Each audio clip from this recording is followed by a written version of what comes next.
Shut up, Sunday.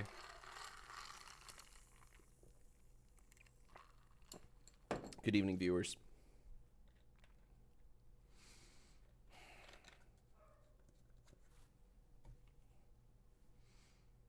Good evening, viewers. Hello. Hello, welcome. Welcome, one and all. Welcome, welcome. Good morning, good evening, good afternoon, good night. Viewers, tonight will be a historic night. Ahistoric and historic? It's gonna be fucking historic, y'all. All right, this will be one for the books, as they say. Okay.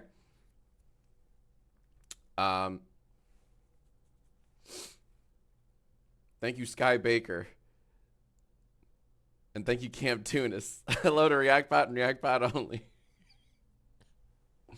Are you debating ReactBot? Sure. I feel like I'm always debating ReactBot. Guys, hold on. Can we please keep it serious? Come on. Can we please try to keep it serious? It's debate night, okay? This is debate night. I have my soundboard ready. Pronouns! I have my soundboard ready. Uh-oh. Where's my explosion? Oh, there we go. I have my soundboard ready. There we go. Cool. I have my soundboard ready. That was a little late. Okay. Yep, we got that. Good, good. Do I have my Biden and Trump buttons? Hold on. I have my Biden button when he makes a known. And I have my Trump button when he makes an own. Good. I have my laugh track. All right, we're good. Okay. Happy Pride Month to Trump and Biden. Do you think Trump will wish Biden a happy Pride Month or vice versa? Oh man.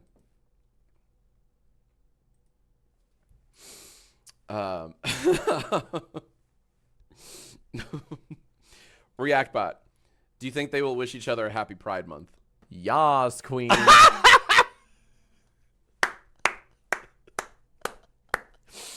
Could not have planned that better if I tried. Wow. Oh, this is gonna be a very good night, methinks. Okay. Thanks for the hype train, everyone. Alrighty. All right. Thank you so much for tuning in to the only Twitch channel that will have live coverage of the debate with a BRAINROT soundboard. Okay. And when we will be fact checking all night. So when someone says a lie, I have my lie button. Objection! Okay. That's when someone tells a big old fib. Okay. Just a big old fib. But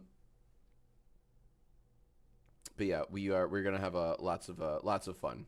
Do you think they'll announce the Nintendo Switch 2 tonight? It's very possible, folks. Well, folks, it's very possible that either Biden or Trump will gain a sweeping victory, a giant W, if they say, if you elect me, I will release the Nintendo Switch 2. That would be an instant win in my books. Okay. Oh my God. Fuck me. That'd be outstanding. Okay, hold on. I'm being told to check. Okay, hold on. Oh boy, oh boy.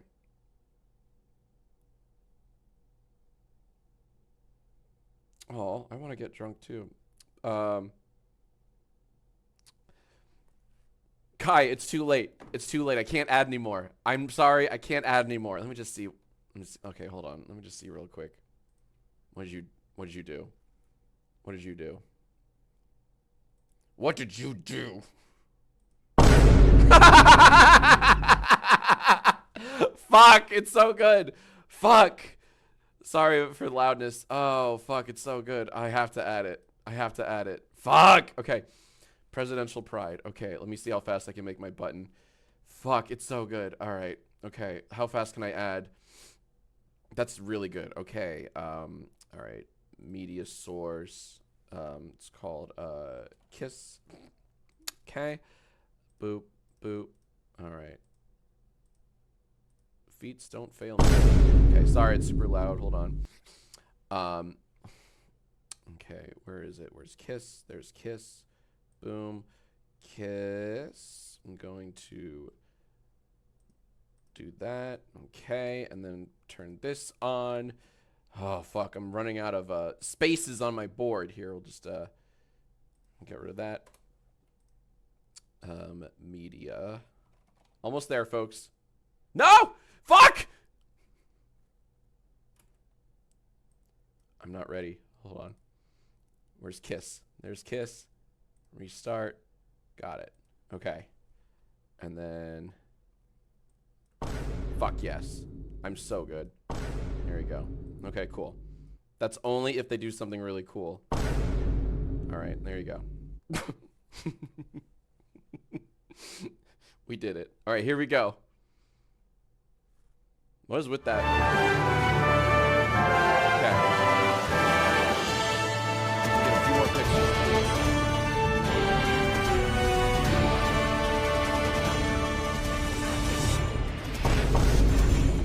We're live from Georgia, a key battleground state in the race for the White House. In just moments, the current U.S. president will debate the former U.S. president as their party's presumptive nominees, a first in American history. We want to welcome our viewers in the United States and around the world to our studios in Atlanta. This is the CNN presidential debate. This debate is being produced by CNN and is coming to you live on CNN, CNN International, CNN.com, CNN Max, and CNN Espanol. This is a pivotal moment between President Joe Biden and former President Donald Trump in their rematch for the nation's highest office. Each will make his case. REACTBOT, are you ready for this? With just over Shazam! 4 months My man, until me Election too. Day. Good evening, I'm Dana Bash, anchor of CNN's Inside Politics and co-anchor of State of the Union. I'm Jake Tapper, anchor of CNN's The Lead and co-anchor of State of the Union. Dana and I will co-moderate this evening. Our job is to facilitate a debate between the two candidates tonight. Before we introduce them, we want to share the rules of the debate with the audience at home. Former President Trump will be on the left side of the screen. President Biden will be appearing on the right. A coin toss determined their position.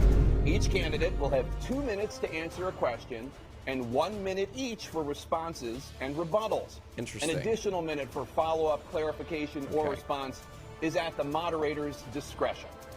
When it's time for a candidate to speak, this is big. They're muting the microphones. On, and his opponent's microphone will be turned off.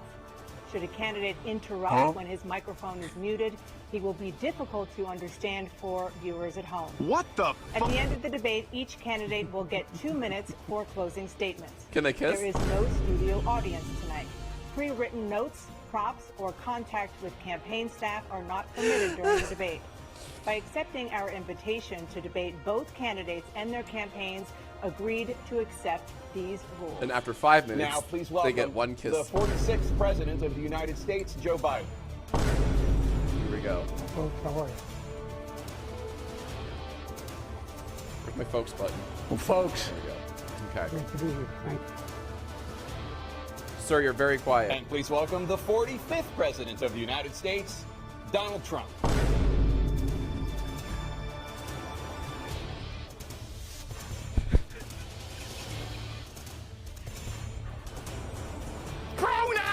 Gentlemen, thanks so much for being here. Let's begin the debate, and let's start with the issue that voters consistently say is their top concern, the economy. President Biden, inflation has slowed, but prices remain high. Since you took office, the price of essentials has increased. For example, a basket of groceries that cost $100 then now costs more than $120. And typical home prices have jumped more than 30%. What do you say to voters who feel they are worse off under your presidency than they were under President Trump? We got to take a look at what I was left when I became president, what Mr. Trump left me. We had an economy that was in free fall.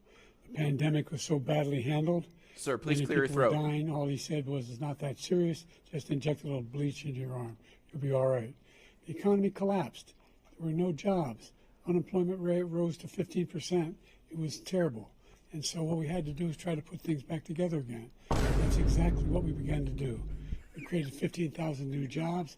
We brought out a position where we have 800,000 new manufacturing jobs. But there's more to be done.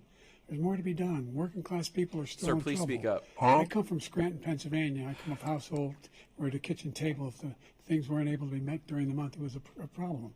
Price of eggs, the price of gas, the price of housing, the price of all range of things.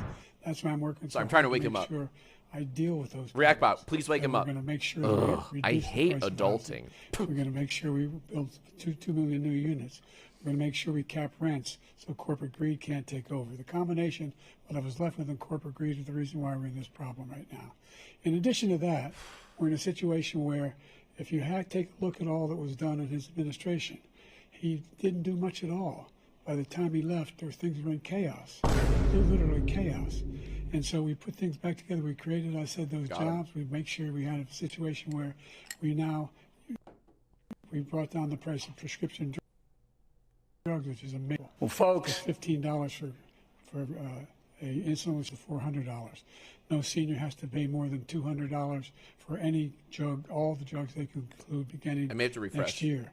And the situation is and we're going to make that available to everybody, to all Americans. So we're working to bring down the price of around the kitchen table. Here, let me refresh real quick. And we're going to make that available to everybody, to all Americans. So we're working to bring down the price of around the kitchen table, and that's what we're going to get done. Thank you. President Trump? we're the greatest Sorry, wrong economy button. in the history of our country. We have never done so well.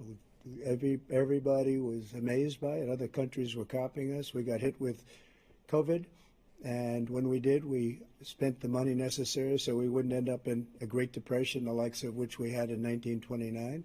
By the time we finished, so we did a great job. We got a lot of credit for the economy, a lot of credit for the military, and no wars, and so many other things. Everything was rocking good. But the thing we never got the credit for, and we should have, is getting us out of that COVID mess. He created mandates that was a disaster for our country. But other than that, we had given them back a country where the stock market actually was higher than pre-COVID, and nobody thought that was even possible. The only jobs he created are for illegal immigrants and bounce-back jobs, the bounce-back from COVID. He has not done a good job. He's done a poor job, and inflation's killing our country. It is absolutely killing us. Thank you. President Biden? Well, look, the greatest economy in the world, he's the only one who thinks that, I think. I don't know anybody else who thinks that we had the greatest economy. And, you know, the fact of the matter is that Well, folks, we found ourselves in a situation where his economy, he rewarded the wealthy. He had the largest tax cut in American history, $2 trillion. He raised a deficit larger than any president has in any one term. He's the only president other than Herbert Hoover who's lost more jobs than he had when he began, since Herbert Hoover. The idea that he did something that was significant. And the military, you know, when he was president, they were still killing people in Afghanistan. He didn't do anything about that. When he was president, we were still finding ourselves in a position where you had a notion that we were this safe country.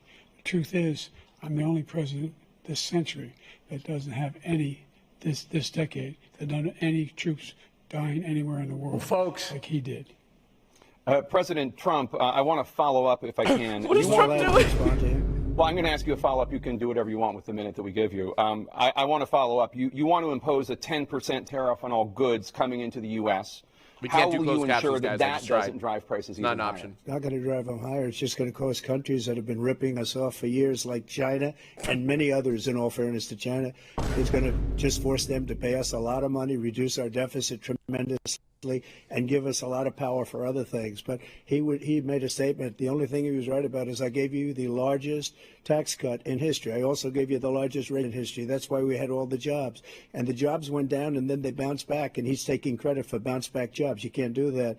He also said he inherited 9% inflation. Now, he inherited almost no inflation, and it stayed that way for 14 months, and then it blew up under his leadership because they spent money like a bunch of people that didn't know what they were doing, and they don't know what they were doing. It was the worst, probably the worst administration in history. There's never been. And as far as Afghanistan is concerned, I was getting out of Afghanistan, but we were getting out with dignity, with strength, with power. He got out. It was the most embarrassing day in the history of our country's life. President Trump, Come back. Mr. President, come back. What's happening? No. Ah! $4.3 trillion in new debt. So, former President Trump, many of the tax cuts that you signed into law are set to expire next year. You want to extend them and go even further, you say. With the U.S. facing trillion-dollar deficits and record debt, why should top earners and corporations pay even less in taxes than they do now? Because the tax cuts spurred the greatest economy that we've ever seen just prior to COVID. And even after COVID, it was so strong that we were able to get through COVID much better than just about any other country. All right. But we spurred, that tax spurred. Now, let me find a better live stream. Hold on 1 second. Because this is USA Today, and it's terrible. Let me find a better live stream real quick. So sorry, everyone. To 21% from 39%, plus beyond that. We took in more revenue with much less tax, and companies were bringing back trillions of dollars back into our country. The country was going like never before, and we were ready to start paying down debt. We were ready to start using the liquid gold right under our feet, the oil and gas right under our feet. We were going to have something that nobody else has had. We got hit with COVID. We did a lot to fix it. I gave him an unbelievable situation with all of the therapeutics and all of the things that we came up with. We gave him something great. Remember, more people died under his administration, even though we had largely fixed it. More people died under his administration than our administration, and we were right in the middle of it. Something which a lot of people don't like to talk about. But he had far more people dying in his administration. He did the mandate, which is a disaster, mandating it. The vaccine went out. He did a mandate on the vaccine, which is the thing that people most objected to about the vaccine. And he did a very poor job, just a very poor job.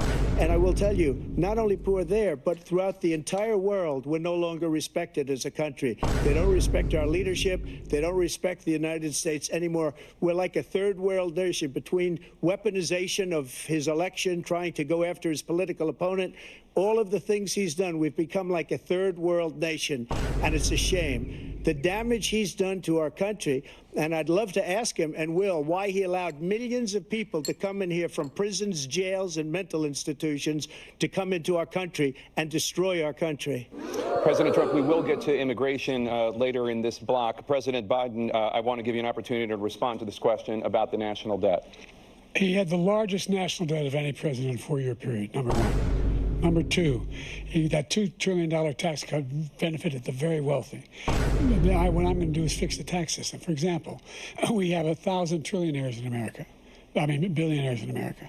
And what's happening? They're in a situation where they, in fact, pay 8.2% in taxes.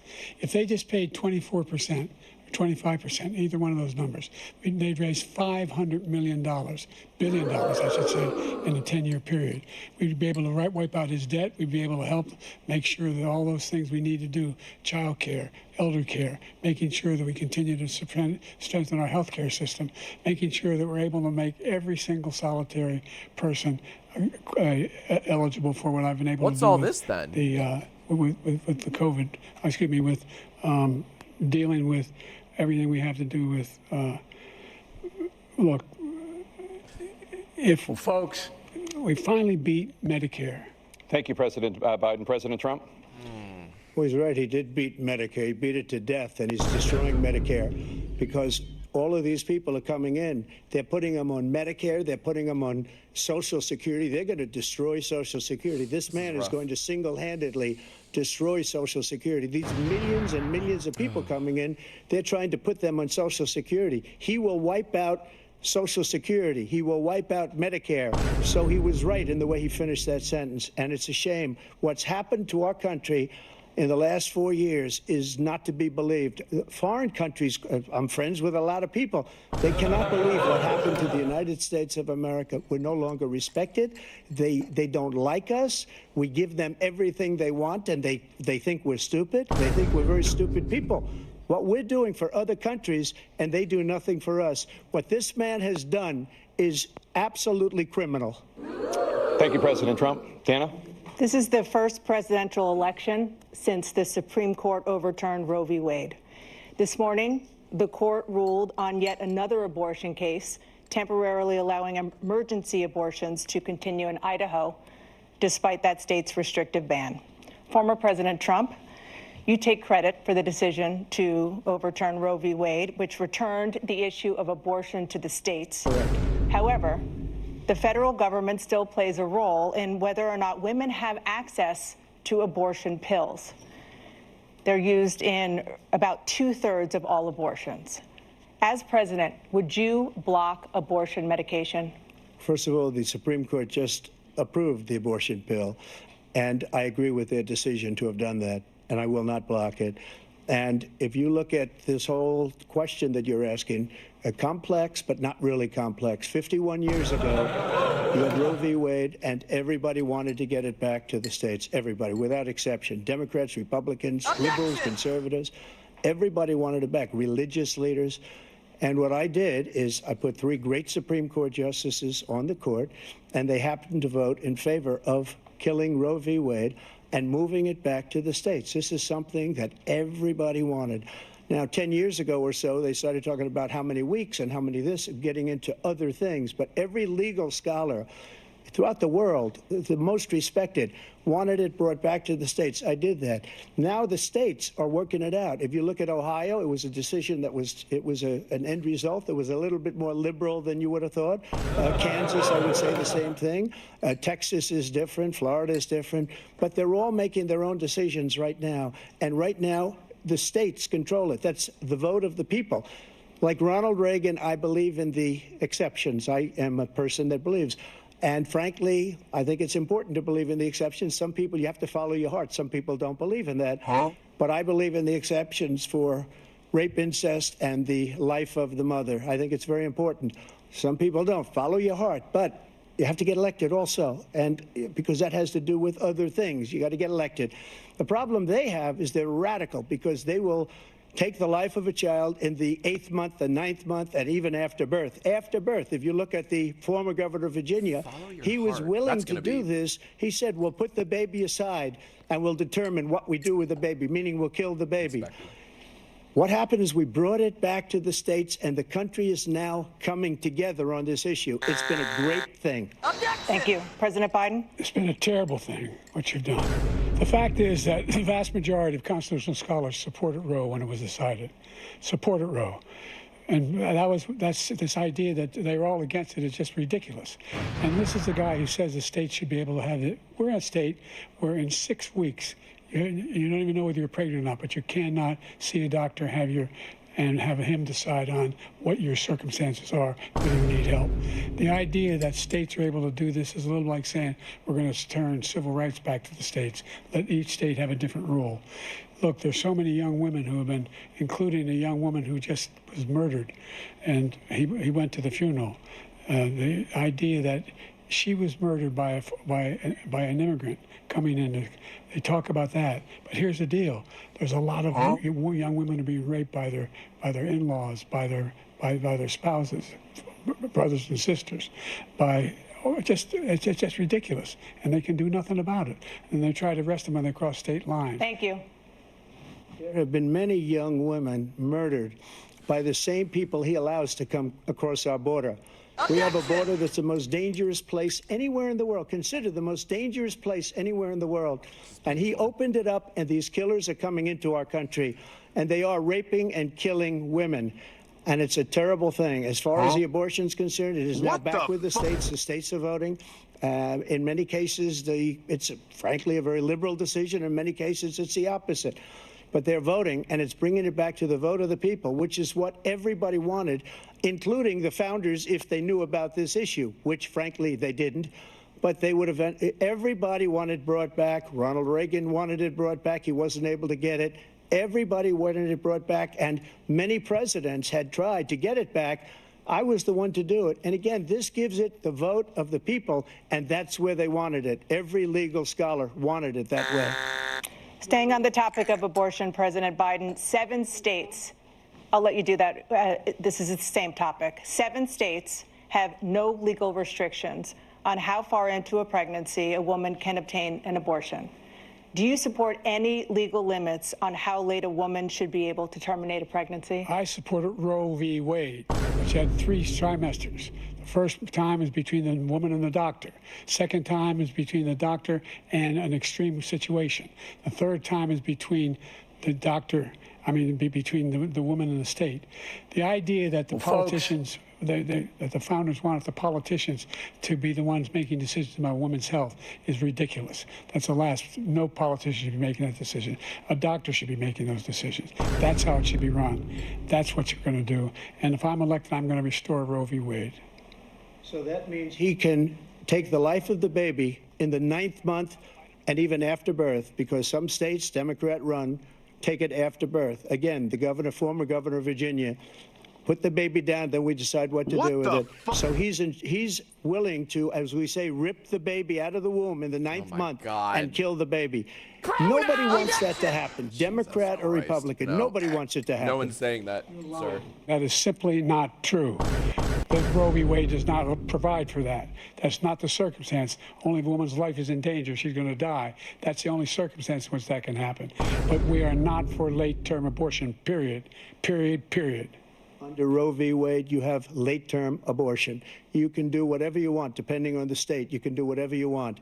We don't think that's a good thing. We think it's a radical thing. We think the Democrats are the radicals, not the Republicans. For 51 years, that was the law. 51 years, constitutional scholarship said it was the right way to go. 51 years, and it was taken away because this guy put very conservative members on the Supreme Court. He takes credit for taking it away. What's he going to do? What's he going to do, in fact, if the MAGA Republicans, he gets elected, and the MAGA Republicans control the Congress, and they pass a universal ban on abortion, period, across the board at 6 weeks or 7 or 8 or 10 weeks, something very, very conservative. Is he going to sign that bill? I'll veto it. He'll sign it. Thank you. Let's turn now to the issue of immigration and border security. President Biden, a record number of migrants have illegally crossed the southern border on your watch. Overwhelming border states and overburdening cities such as New York and Chicago, and in some cases causing real safety and security concerns. Given that, why should voters trust you to solve this crisis? Because we worked very hard to get a bipartisan agreement that not only changed all of that, it made sure that we are in a situation where you had no circumstance where they could come across the border with the number of border police there are now. We significantly increased the number of asylum officers. By the way, the Border Patrol endorsed me, endorsed my position. In addition to that, we found ourselves in a situation where when he was president, he was separating babies from their mothers, putting them in cages, making sure the families were separated. That's not the right way to go. What I've done since I've changed the law, what's happened?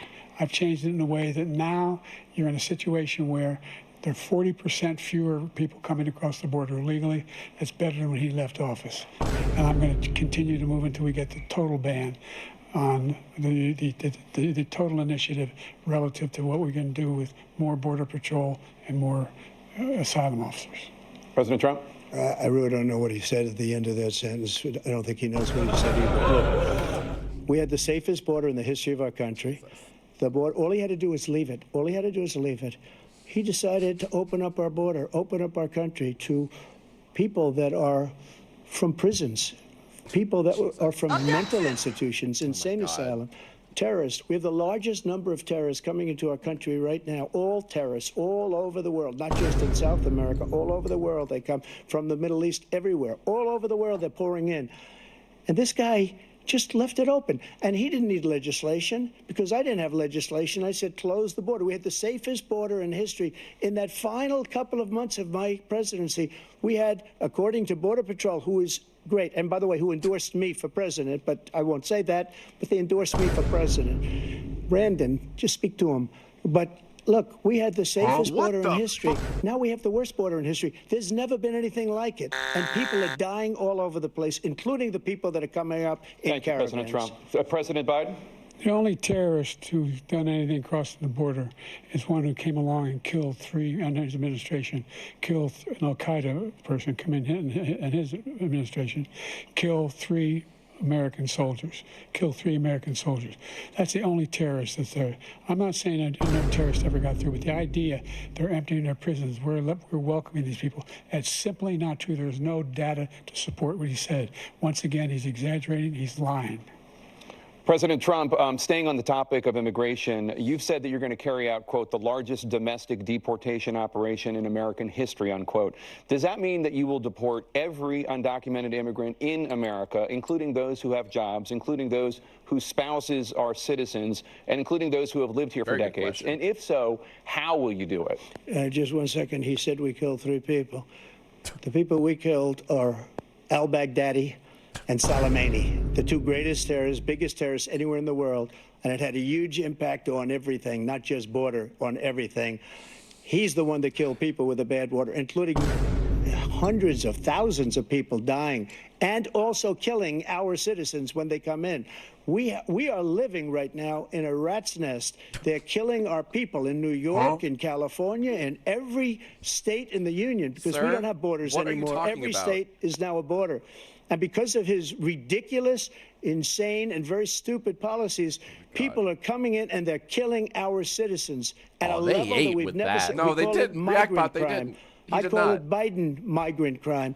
They're killing our citizens at a level that we've never seen before. And you're reading it like these 3 incredible young girls over the last few days. One of them, I just spoke to the mother, and they just had the funeral for this girl, 12 years old. This is horrible what's taken place. What's taken place in our country, we're literally an uncivilized country now.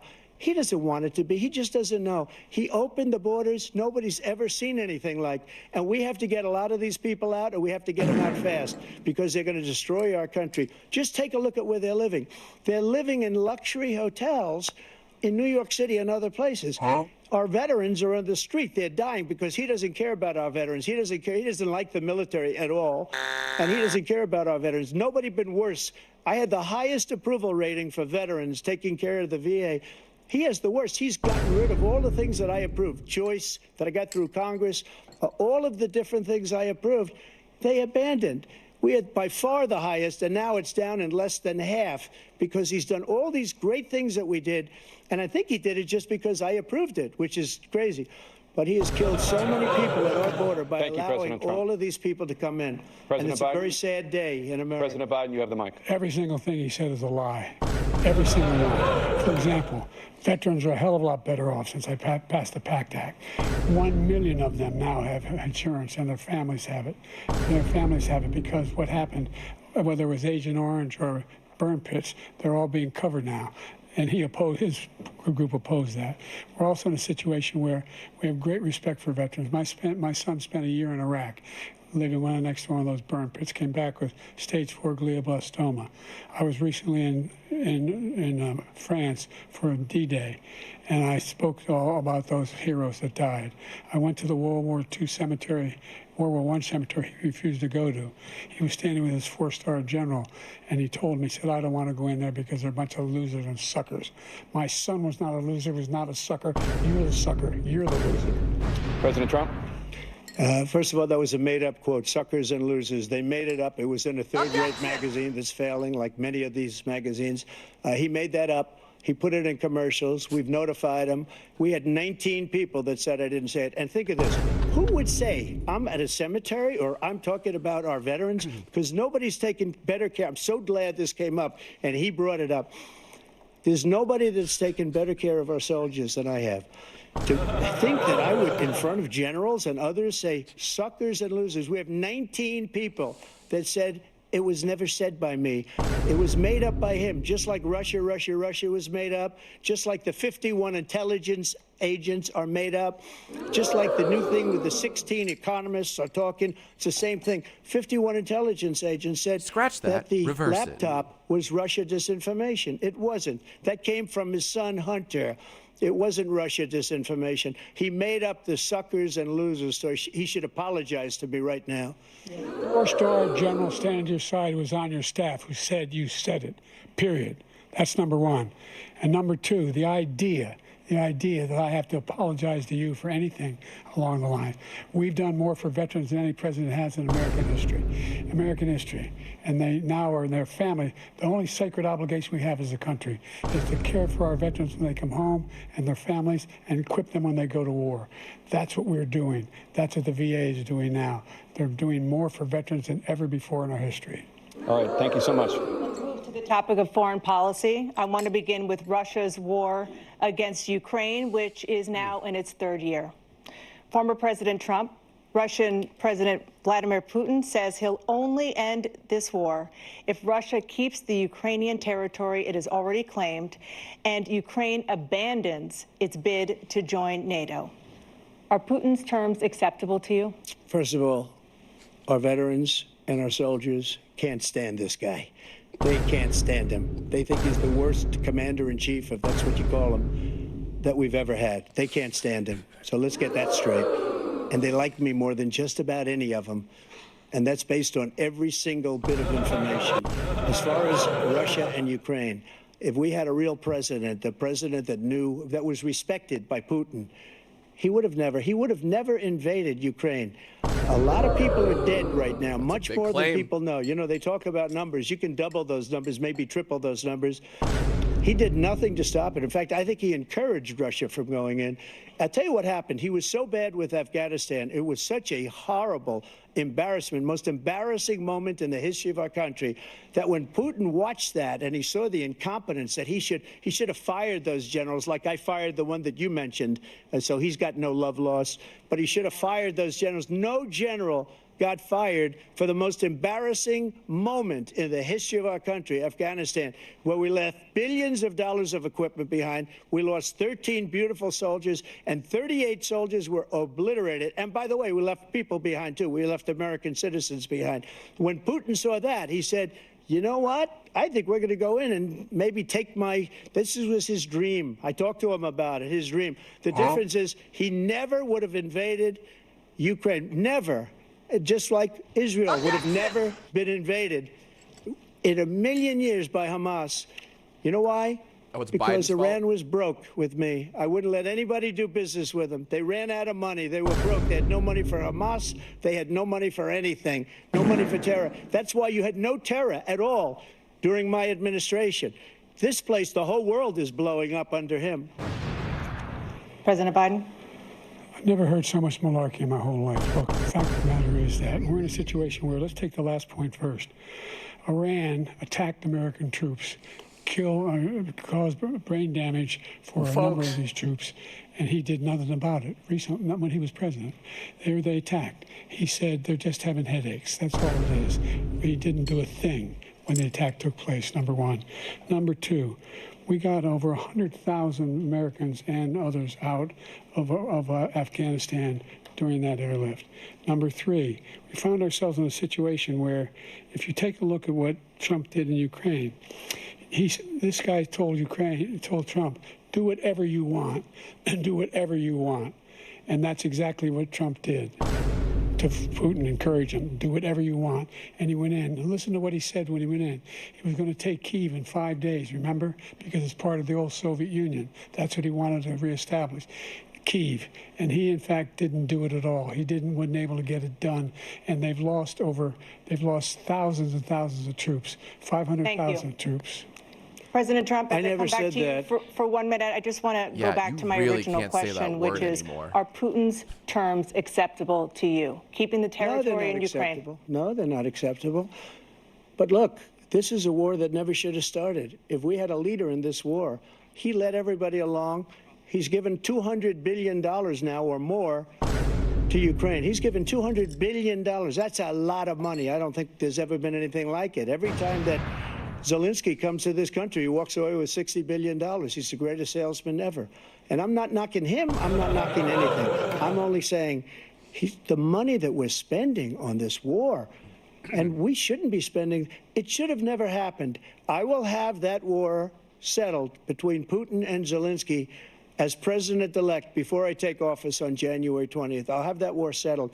People being killed so needlessly, so stupidly, and I will get it settled, and I'll get it settled fast before I take office. President Biden, you have a minute.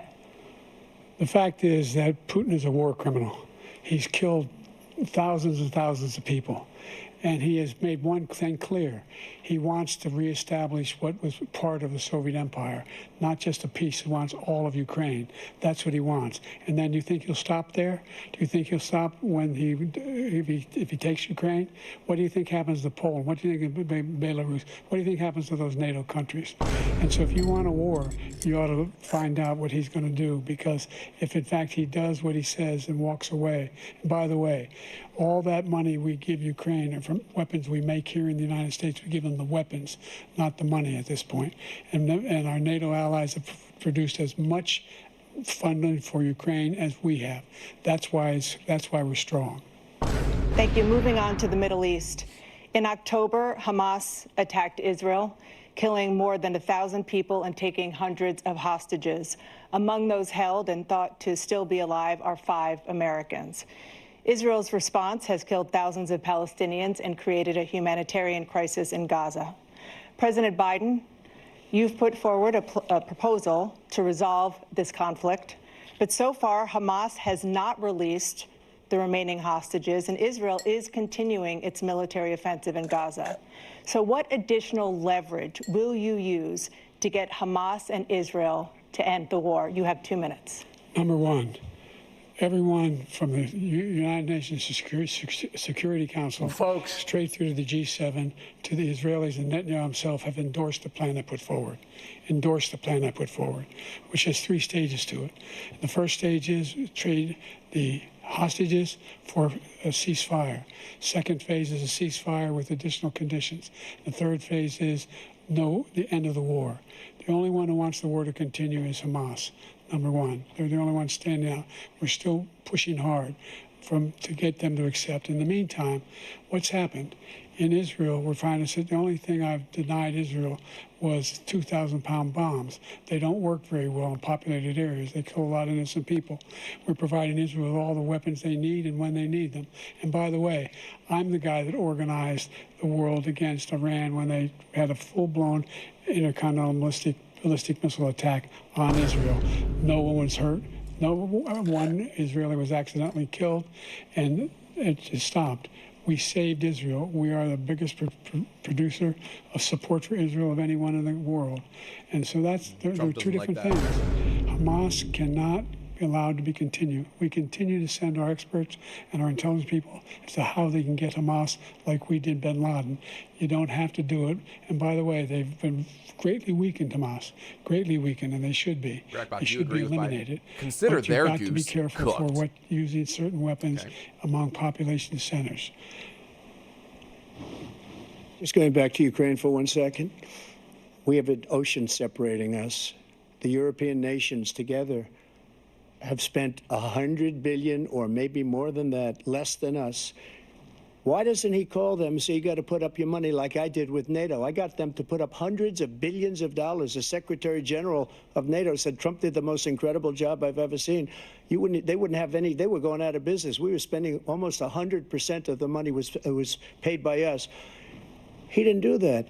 He's getting all. You got to ask these people to put up the money. We're over $100 billion more spent, and it has a bigger impact on them because of location, because we have an ocean in between. You got to ask them. As far as Israel have to answer the fucking Hamas, question. Israel's the one that wants flag, to go. He said right? the only I one agree who wants with to you, keep going is REACTBOT. Hamas. Actually, Israel is the one, and you should let him go and let him finish the job. He doesn't want to do it. He's become like a Palestinian, but they don't like him because he's a very bad Palestinian. He's a weak one. President Biden, you have a minute. I've never heard so much foolishness. This is a guy who wants to get out of NATO. You're going to stay in NATO? He's going to pull out of NATO. The idea that our strength lies in our alliances as well. It may be a big ocean, but are we ever able to avoid a war in Europe, a major war in Europe? What happens if, in fact, you have Putin continue to go into NATO? We have an Article 5 agreement. Attack on one is attack on all. You want to start the nuclear war he keeps talking about, go ahead. Let Putin go in and control Ukraine and then move on to Poland and other places. See what happens then. He has no idea what the hell he's talking about. And by the way, I got 50 other nations around the world to support Ukraine, including Japan and South Korea, because they understand that this kind of dislocation has a serious threat to the whole world peace. No major war in Europe has ever been able to be contained just to Europe.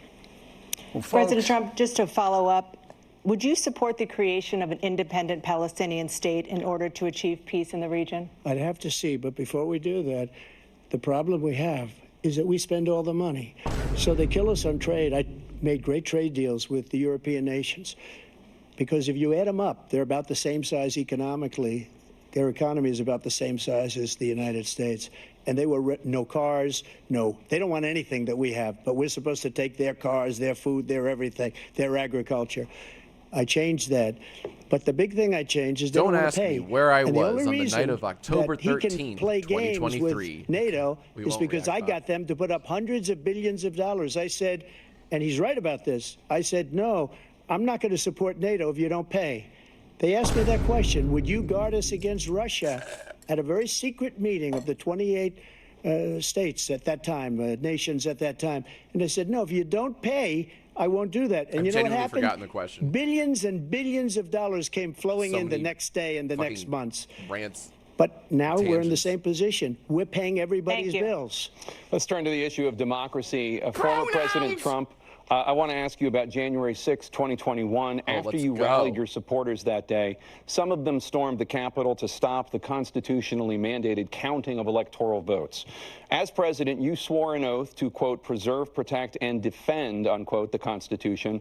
What do you say to voters who believe that you violated that oath through your actions and inaction on January 6th and worry that you'll do it again? Well, I don't think too many believe that. And let me tell you about January 6th. On January 6th, we had a great border. Nobody coming through, very few. On January 6th, we were energy independent. On January 6th, we had the lowest taxes ever. We had the lowest regulations ever. On January 6th, we were respected all over the world. All over the world, we were respected.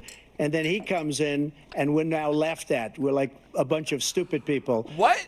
What happened to the United States' reputation Oh my under this God. man's leadership is horrible, including weaponization, which I'm sure at some point you'll be talking about. What? Where he goes after his political opponent because he We're talking can't about beat him January fair and 6th. square. Dude. You have 80 seconds left. My question was, what do you say to those voters who believe that you violated your constitutional Seriously. oath through your actions and inaction Stay on on January fucking 6, track, 2021, and worry that you'll do it again? Well, I didn't say that to anybody. I said peacefully and patriotically. And Nancy Pelosi, if you just watched the news from 2 days ago, on tape to her daughter, who's a documentary filmmaker, they say. But she's saying, oh, no, it's my responsibility. I was responsible for this. Because I offered her 10,000 soldiers or National Guard, and she turned them down. And the mayor of, in writing, by the way, the mayor, in writing, turned it down, the mayor of D.C. They turned it down. I offered 10,000 because I could see, I had virtually nothing to do. They asked me He's to go blaming make a everyone speech. but himself. I could see what was happening. Everybody was saying React they're Bot, going to be there on can you fucking January believe 6th. this? They're going to be This there. is And I Garfield said, you know coded. what? There's a lot of people coming. You could feel it. You could feel it too, and you could feel it. And I said, they ought to have some National Guard or whatever. And I offered it to her, and she now admits that she turned it down. And it was the same day she was, I don't know, she can't be very happy with her daughter because it made her into a liar. She said, I take full responsibility for January 6th. President Biden? Get his Look, ass. he encouraged those folks to go up on Capitol Hill, number one. I sat in the dining room off the Oval Office. He sat there for 3 hours watching, begging, being begged by his vice president and a number of his colleagues on the Republican side as well to do something, to call for a stop, to end it. Instead, they talked about these people being patriots and great patrons of America. In fact, he says he'll now forgive them for what they've done. They've been convicted. He says he wants to commute their sentences and say that no. But he went to every single court in the nation. I don't know how many cases, scores of cases, including the Supreme Court. And they said, no, this guy is responsible for doing what was done. He didn't do a damn thing. And these people should be in jail. And they should be the ones who are being held accountable. And he wants to let them all out. And now he says if he loses again, such a whiner that he is, that there could be a bloodbath. Thank you, President Biden. Whiner Trump? that he is. What they've done to some people that are so innocent, you Oh ought to my be ashamed God. of yourself. What you have done, how you've destroyed the So lives innocent. of so many people when they ripped down Portland, when they ripped down many other cities. You go to Minnesota, Minneapolis. Sir, we're talking about January 6th. With the fires all over the city. If I God. didn't bring in the National Guard, that city would have been destroyed. Oh my when you God, look at all of the, they took over big chunks of Seattle. I was all set to bring in the National Guard. They heard that. They saw them coming and they left immediately. Christ. What he said about this whole subject is so off. Peacefully patriotic. One other thing. The Unselect Committee, which is basically two horrible Republicans that are all gone This now video out makes of me want to office, hug my and doggo. Democrats, all Democrats, they destroyed and deleted all of the information they found because they found out we were right. We were right. And they deleted and destroyed all of the information. They should go to jail for that. If a Republican did that, they'd go to jail. Thank you, President Trump. President Biden, I want to give you a minute. The only person on this stage is a convicted felon is the man I'm looking at right now. And the fact of the matter is, what he's telling you is simply not true. The fact is that there was no effort on his part to stop what was going on up in Capitol Hill. And all those people, every one of those who were convicted, deserves to be convicted. The idea that they didn't kill somebody, just went in and broke down doors, broke the windows, occupied offices, turned over desks, turned them over statues. The idea that those people are patriots? Come on. When I asked him the first two debates we had, first time around, I said, will you denounce the Proud Boys? Oh, yeah. He said, no, I'll tell them to stand by. The idea he's refusing, will you denounce these guys? Will you denounce the people we're talking about now? Will you denounce the people who attacked that Capitol? What are you going to do? I'm going to give you a minute, President Trump, for a follow-up question I have. After a jury convicted you of 34 felonies last month, you said if reelected, you would, quote, have every right to go after, unquote, your political opponents. You just talked about members of the Select Committee on January 6th going to jail. Your main political opponent is standing on stage with you tonight. Can you clarify exactly what it means about you feeling you have every right to go after your political opponents? Well, I said my retribution is going to be success. We're going to make this country successful again, because right now it's a failing nation. My retribution is going to be success. But when he talks about a convicted felon, his son is a convicted felon at a very high level. His son is convicted, going to be convicted probably numerous other times. Should have been convicted before, but his Justice Department let the statute of limitations lapse on the most important things. But he could be a convicted felon as soon as he gets out of office. Joe could be a convicted felon with all of the things that he's done. He's done horrible things. All of the death caused at the border. Telling the Ukrainian people that we're going to want $1 billion or you change the prosecutor. Otherwise, you're not getting $1 billion. If I ever said that, that's quid pro quo. That we're not going to do anything. We're not going to give you $1 billion unless you change your prosecutor having to do with the son. This man is a criminal. This man, you're lucky. You're lucky. I did nothing wrong. We'd have a system that was rigged and disgusting. I did nothing wrong. Thank you, President Trump. President Biden, you have said, I'm coming right to you, sir. You did not say that. Well, you want to respond? Go ahead. I'll give you a minute to respond. Yeah. The idea that I did anything wrong relative to what you're talking about is outrageous. It's simply a lie, number one. Number two, the idea that you have a right to seek retribution against any American just because you're president is wrong. It's simply wrong. No president's ever spoken like that before. No president in our history has spoken like that before. Number three, the crimes that you are still charged with, and think of all the civil penalties you have. How many billions of dollars do you owe in civil penalties for molesting a woman in public, for doing a whole range of things, of having sex with a porn star on the night while your wife was pregnant? I mean, what are you talking about? You have the morals of an alley cat. Give you a minute, sir. I didn't have sex with a porn star. Number two, that was a case that was started and moved. They moved a high-ranking official, a DOJ, into the Manhattan DA's office to start that case. Oh, this debate just got That case good. is going to be appealed and won. We had a very terrible judge, a horrible judge, Democrat.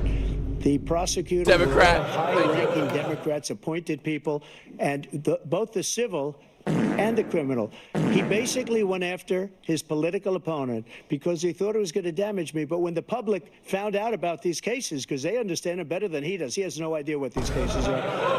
But when they found out about these cases, you know what they did? What did they do? My poll numbers went up way up. You know that because you're reporting this is it. giving me and an we took in more existential money crisis. in the last 2 Shut up, weeks REACTBOT. than we've ever taken in the history of any campaign. I don't think any campaign has ever taken. Hundreds of millions of dollars came pouring in because the public knows it's a scam, and it's a guy that's after his political opponent because he can't win fair and square. Thank you, President Trump. President Biden, you have said, quote, Donald Trump and his MAGA Republicans are determined to destroy American democracy.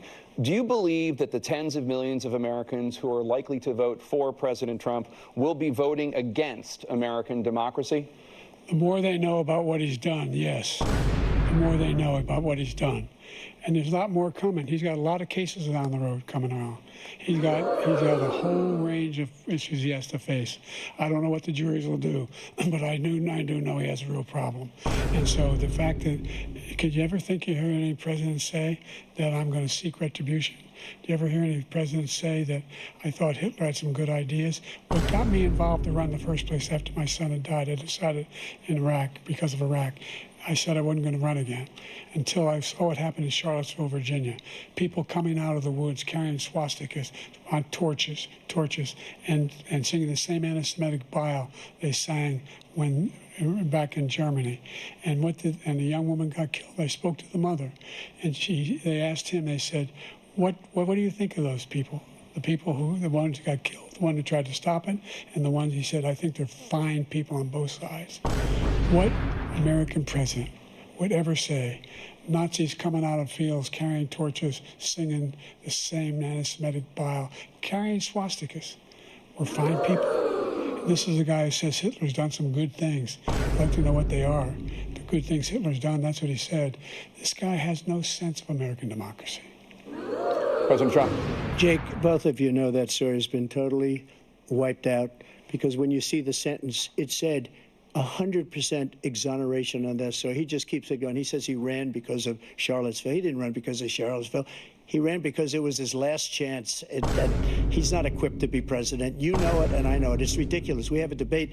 We're trying to justify his presidency. His presidency, he's without question, the worst president, the worst presidency in the history of our country. We shouldn't be having a debate about it. There's nothing to debate. He made up the Charlottesville story, and you'll see it's debunked all over the place. Every anchor every reasonable anchor has debunked it. And just the other day it came out where it was fully debunked. It's a nonsense story. He knows that, and he didn't run because of Charlottesville. He used that as an excuse to run. President Biden. And debunked. It happened. All you have to do is listen to what was said at the time. And the idea that somehow that's the only reason I ran. I ran because I was worried a guy like this guy could get elected. If he thought they were good people coming out of that forest, carrying those woods, carrying those torches, then he didn't deserve to be president. Didn't deserve to be president at all. And the idea that he's talking about all this being fabricated, we saw with our own eyes. We saw what happened on January 6th. We saw the people breaking through the windows. We saw people occupying his own vice president. Look, there's a reason why 40 of his 44 top cabinet officers refused to endorse him this time. His vice president hasn't endorsed him this time. So why? Why? They know him well. They serve with him. Why are they not endorsing him? Thank you, President Biden. We're going to be right back with more from the CNN presidential debate. Woo! Woo! All right. I assume they get a little potty break. Okay. Man. Okay. Little bathroom break, I think, for these old men. Man, E3 sucks this year. I don't know, man. I don't know. I think this is one of the better E3s. This is ridiculous. It took a while. You know, they both kind of came out crawling, but now they're swinging. REACTBot, what are your thoughts so far as we reach this point in the debate? Shut up and take my money. Okay, well, it's free. It doesn't cost anything, but that's fine. This has been an insane debate so far.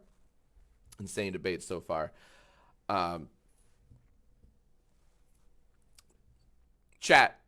I'm doing my best to like both I'm wearing a lot of hats right now. It's very difficult to both to absorb a live debate, operate the soundboard, and moderate, glance at chat when I can. But what are you thinking so far about this debate? Who do you think's quote unquote winning this debate? Who's made some good points? Who's saying some real malarkey? Let's see. Someone said they're both winning, which I like.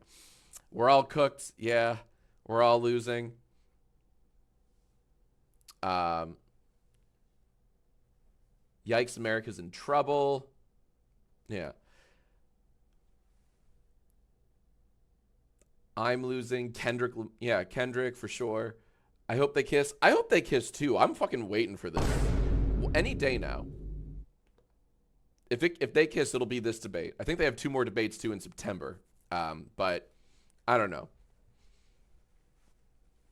Are they getting a divorce? It kind of sounds like it. Yeah, I don't know. I just hope they're able to work through their problems together as a couple. Who do you think has the bigger ass? I don't want to objectify anyone, but I think Trump does indeed have the plumpy or dumpy. Not a good or a bad thing. It's just objectively, I think he has a larger bum. Good question, though. Very good question. Oh, are we back? No, we're not back yet. Okay. Who has the most Riz? I don't know, man. I don't know if I don't want to come off too biased. Because I did see someone in the chat said, Jack, you're so biased, lol. And I probably am. I don't really mind at all saying that I won't be voting for Trump this year or any year ever. That's fine because I'm not like a political guy, so I don't really care. I'm probably gonna not vote for Trump, but here we go. I'm trying to presidential debate between President Joe Biden and former President Donald Trump. I'm trying not to be biased, but I'm sure hosted by CNN at the conclusion of this debate in about 40 minutes. Hope you'll join us for analysis of tonight's key moments. Our team of political experts will break down how the night could shake up the presidential race over the next 5 months. That's all ahead right here on NBC. Okay.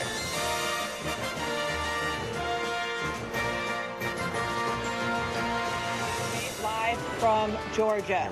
Let's talk about persistent challenges you both faced in your first terms and you'd certainly face again in a second term. Let's go. President Biden, while black unemployment dropped to a record low under your presidency, black families still earn far less than white families. Black mothers are still 3 times more likely to die from pregnancy-related causes, and black Americans are imprisoned at 5 times the rate of white Americans. What do you say to black voters who are disappointed that you haven't made more progress? Well, folks, they acknowledge you made a lot of progress, number one. The fact of the matter is there's more small black businesses that have been started than any time in history. Number 2, the wages of black unemployment is the lowest level it's been in a long, long time.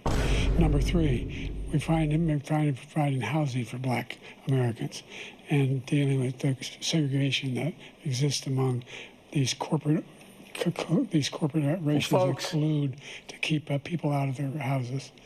And in addition to that, we find that the impact on the choice that black families have to make relative to child care is incredibly difficult. When we did the first major piece of legislation in the past, I was able to reduce black child care costs. I cut them in half.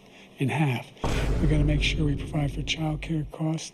We've got to make sure, because when you provide those child care protections, you increase economic growth because more people can be in the job market. So there's more to be done, considerably more to be done. But we've done a great deal so far, and I'm not letting up, and they know it. You have 49 seconds left. What do you say to black voters who are disappointed with the progress so far? I say I don't blame them for being disappointed. Inflation is still hurting them badly.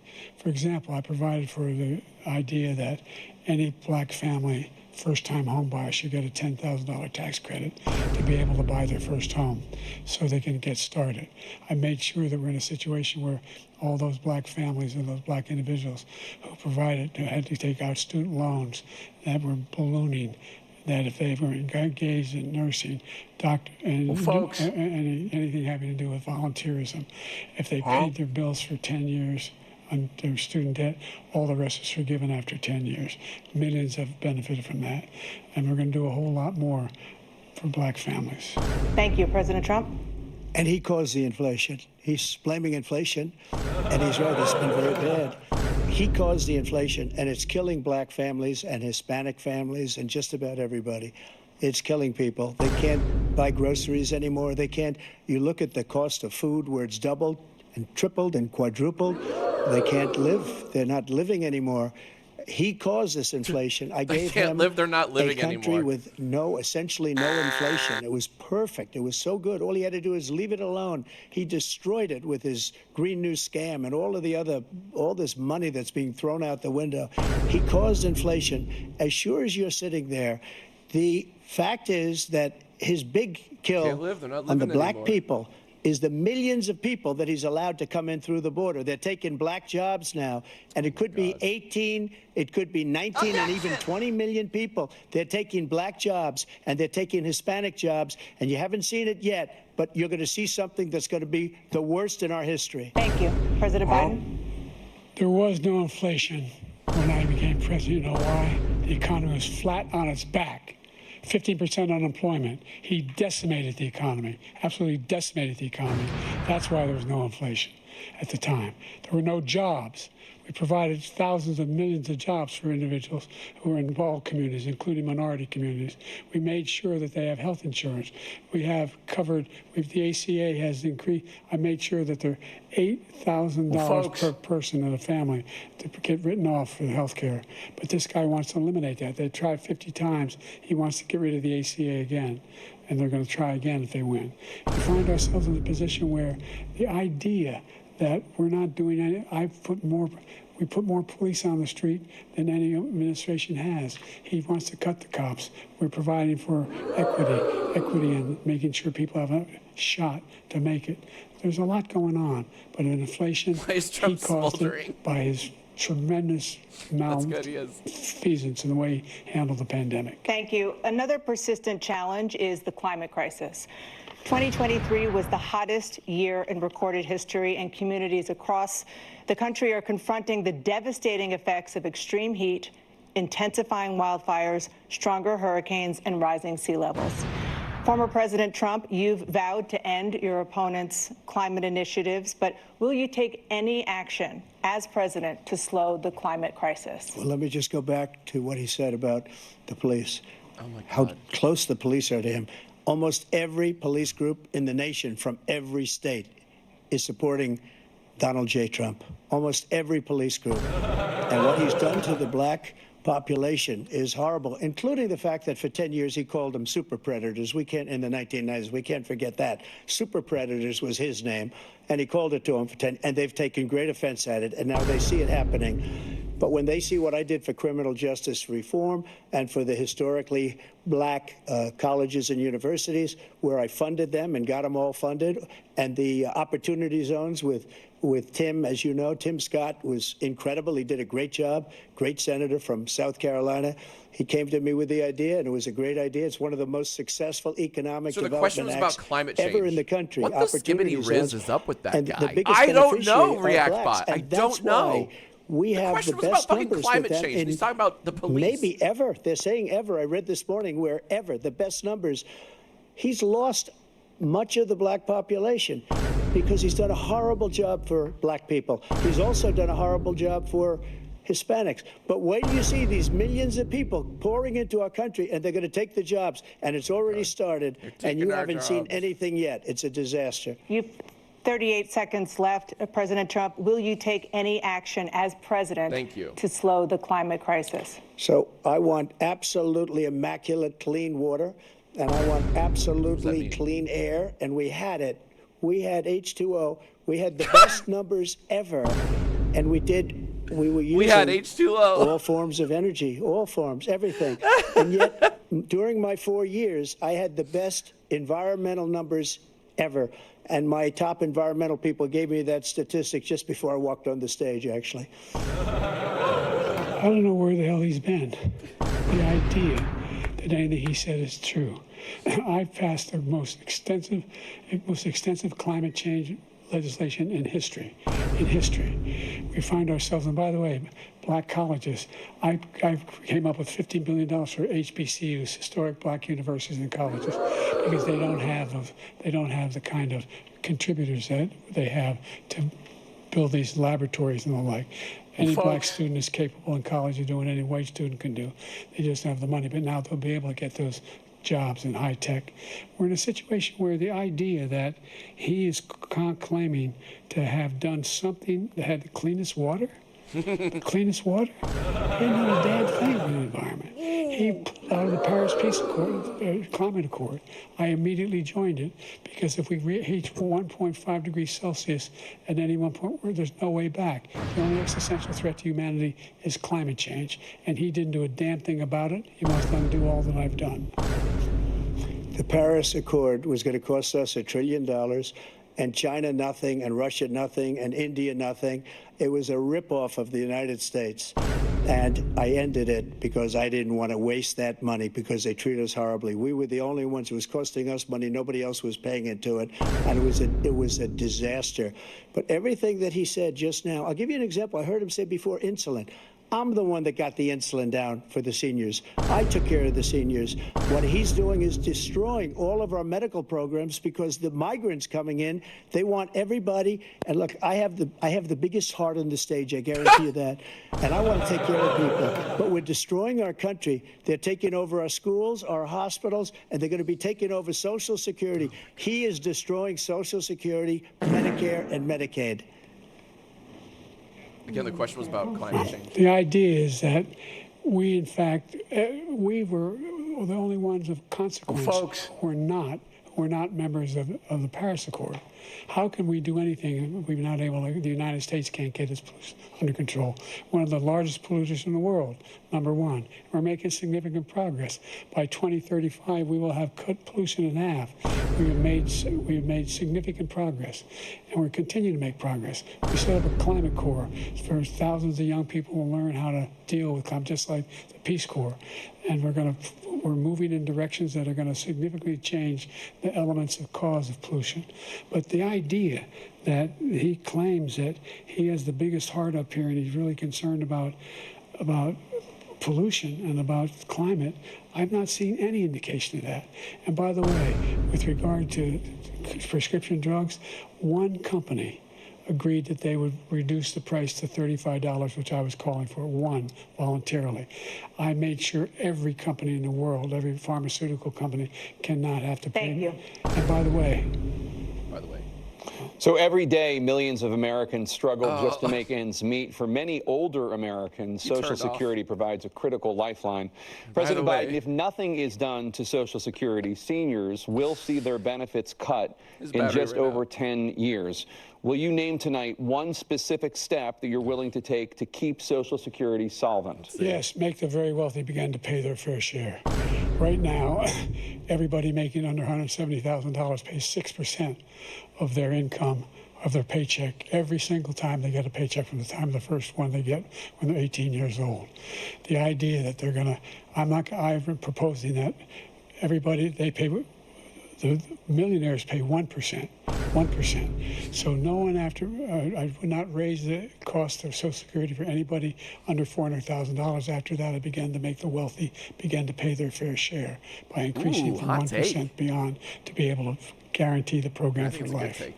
So you still have 82 seconds left. Are there any other measures that you think that would be able to help keep Social Security solvent, or is that one enough? Well, no, that one enough will keep it solvent, but the biggest thing I'll do if we defeat this man, because he wants to get rid of Social Security. He thinks there's plenty to cut in Social Security. He's wanting to cut Social Security and Medicare both times. And and if you look at the program put forward by the House Republican caucus that I believe supports, is in fact want to cut it as well. The idea that we don't need to protect our seniors is ridiculous. And by the way, American public has greater health care coverage today than ever before. And on the ACA, as I said, you're in a circumstance where 400,000 people, 40 million people would not have insurance because they have a pre-existing condition. Only thing that allows them to have that insurance is the fact that they, in fact, are part of the ACA. And by the way, the other thing is, in a situation where we talk about education for black communities, I've raised the amount of money for Pell Grants by another $8,000. So anybody making under $70,000 a year is going to be able to get $15,000 toward their tuition. He just doesn't know what he's talking about. Thank you, President Biden. President Trump. So I've dealt with politicians all my life. I've been on this side of the equation for the last 8 years. I've never seen anybody lie like this guy.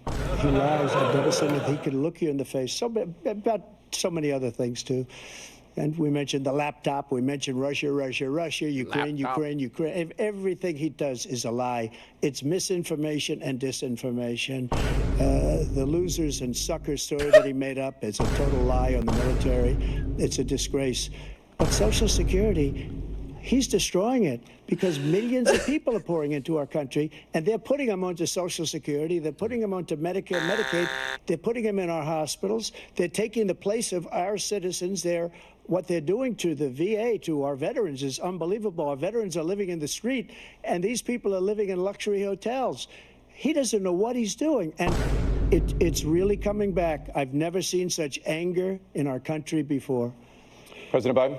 The idea that veterans are not being taken care of, I told you before. And by the way, when I said suckers and losers, he acknowledged after that he fired that general. That general got fired because he's the one that acknowledged that that's what he said. He was the one standing with Trump when he said it. Number one. Number two, the idea that we're going to be in a situation where all these millions and millions, the way he talks about it, illegal aliens are coming into the country and taking away our jobs. There's a reason why we have the fastest growing economy in the world. The reason why we have the most successful economy in the world. We're doing better than any other nation in the world. And by the way, those 15 Nobel laureates he talked about being phony, those 15 Nobel laureates, economists, they all said that if Trump is reelected, we're likely to have a recession. And inflation is going to increasingly go up. And by the way, worst president in history, 159 presidential scholars voted him the worst president in the history of the United States. By the way.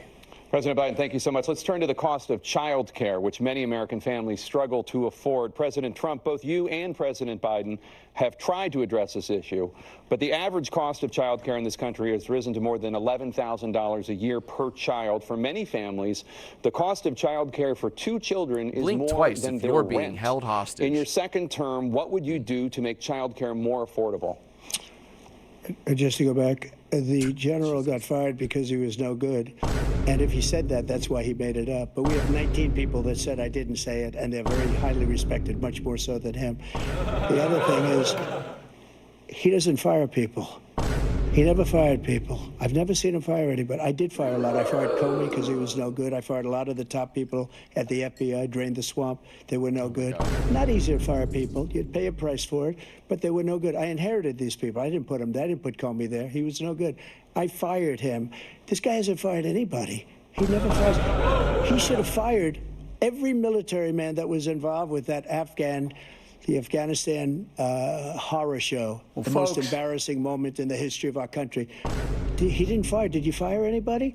Did you fire anybody that's on the border that's allowed us to have the worst border in the history of the world? Did anybody get fired for allowing 18 million people, many from prisons, many from mental institutions? Did you fire anybody that allowed our country to be destroyed? Joe, our country is being destroyed as you and I sit up here and waste a lot of time on this debate. This shouldn't be a debate. He is the worst president. He just said about me because I said it.